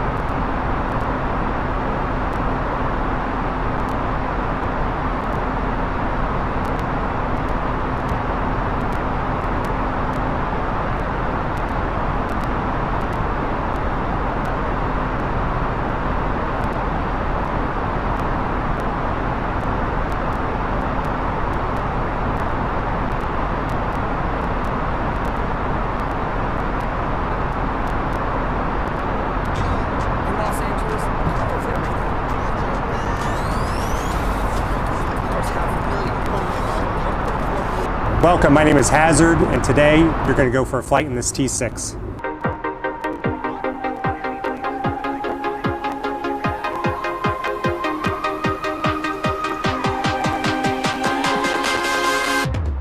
I'm here at Randolph Air Force Base in San Antonio, Texas. I want to thank the 19th Air Force and its commander, Major General Craig Wills, for inviting me and my team out here. I was able to catch up with one of the best instructors I know, Major John Leach, who goes by Link. He's been instructing the students for the last 7 years. He offered to give us a walk around of the T6 Texan II, which is the primary trainer that all Air Force pilots learn how to fly on. He was then able to give us some in-cockpit footage during one of the sorties. Who's that? Terminate. I'm Major John Leach. I'm an instructor here at Det 24 teaching on the T6. So the mission of the T6 is to learn how to fly.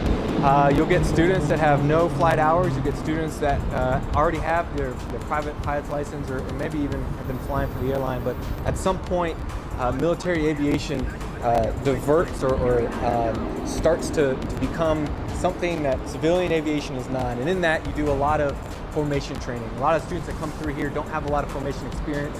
So even if they can control the airplane, if they can fly great, when you put another airplane next to them, as an IP, you've got to be pretty on your game. First things first, we'd already briefed up. We have a pretty good set of objectives for the student to focus on today, depending on how his last ride went. We get our tail number at the desk. We walk out here, and today we got tail 676 for myself and the student to fly.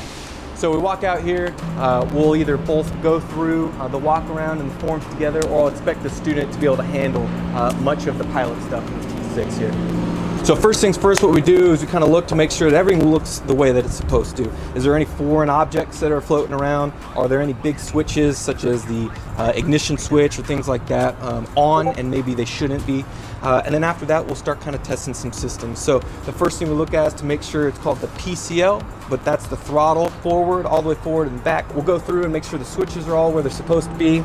Spoiler alert, everything's supposed to be off. Check the emergency systems, such as the fire tests, and then from there we'll look at the ejection seat. So make sure the ejection seat is free and clear of any sort of foreign objects, and then especially making sure that this deck cord is in good condition. That'll actually explode and fracture the canopy so that these seats can egress out of the airplane. All right, so after we're done with the over the rail, it's called, we'll do a quick walk around and make sure that the airplane is ready to go. We'll make sure that the underside, the tire, and the brake indicators and the gear doors are all where they're supposed to be. So when we come through here on this wing, we want to make sure that these are free and correct and there's nothing binding. We want to make sure that the static wicks, they're called, is to dispel some of that static electricity into the air. Right here we have the AOA indexer, and so what that's doing is it's measuring the airflow over the wing and getting us a good idea of if we're close to stalling or if we're in good flyable condition there. So in the civilian world, what you have, and if you fly Cessnas, you're familiar, it's a little tab that's kind of over an opening, right? And so you would either open or push that tab.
Flight attendants, please prepare for landing.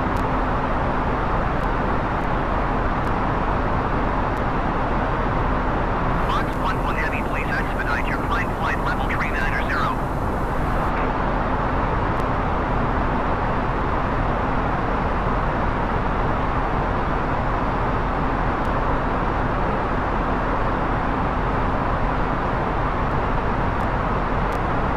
Fox 1-1 Heavy, contact Darwin approach on 134.1.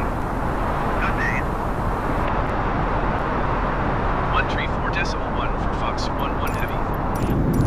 Darwin approach Fox 1-1 Heavy is at 4,100 feet climbing flight level 390. Fox 1-1 Heavy, Darwin approach altimeter 29.74 continuous planned.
Fox 1-1 Heavy. Darwin Tower Fox 1-1 Heavy, 16 miles southeast inbound ILS Zulu runway 29er approach. Fox 1-1 Heavy, Darwin Tower. Altimeter 29er decimal 7.088 at 5. Cleared ILS Zulu runway 29er approach. Cleared ILS Zulu runway 29er approach Fox 1-1 Heavy.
Heavy, exit runway when able.